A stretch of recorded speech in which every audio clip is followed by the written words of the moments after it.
Ainsi parle le Saint-Esprit, aux chrétiens et serviteurs de Jésus-Christ. Celui dont le nom ne sera pas trouvé inscrit dans le livre de vie sera jeté dans les temps de feu. Il est 3 heures du matin, ce jeudi 20 avril 2023, lorsque je suis transporté dans un lieu par le Saint-Esprit. Je vois une pièce face à moi.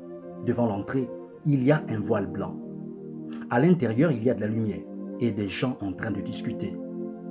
Alors que mes yeux sont fixés sur ces personnes, j'entends derrière moi une voix qui résonne. Elle dit ceci: ceux dont les noms ne seront pas trouvés inscrits dans le livre de vie seront jetés dans les temps de feu. Et la vision prit fin. Bien-aimés, cette révélation est un avertissement du conseil de l'Éternel à l'endroit de tous les chrétiens et serviteurs de Dieu, de tous ceux qui se réclament du Seigneur Jésus-Christ.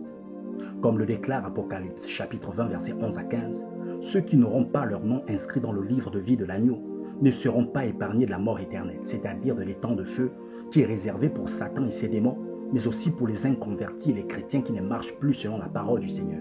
Bien-aimés, le fait d'aller à l'église, de prêcher, de chanter, de payer la dîme, de prophétiser, de parler en langue ou guérir les malades, etc., ne te sauvera pas de l'étang de feu. Tes prières, tes pasteurs ou tes prophètes, etc., ne te sauvera pas de l'étang de feu. Dans le livre de Luc chapitre 10, versets 19 à 20, et Daniel chapitre 12, verset 1er, le Seigneur Jésus-Christ nous montre la chose la plus importante pour un chrétien et pour un serviteur de Dieu, c'est-à-dire avoir son nom inscrit dans le livre de vie de l'agneau.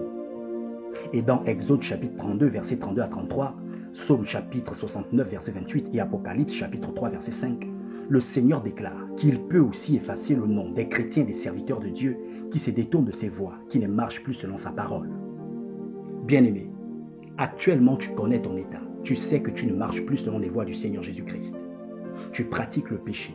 Le Saint-Esprit ne cesse de t'interpeller, mais tu n'écoutes pas. Tu pratiques la fornication, l'adultère, le mensonge, l'hypocrisie, la masturbation, etc. Bien que tu saches que c'est mal, tu n'y renonces pas. Tu continues d'aller à l'église, de chanter, de prêcher, de prier pour les malades, de payer ta dîme pour calmer ta mauvaise conscience. Mais cela ne change rien au fait que tu as compromis ton salut, chèrement payé par le Seigneur Jésus-Christ à la croix.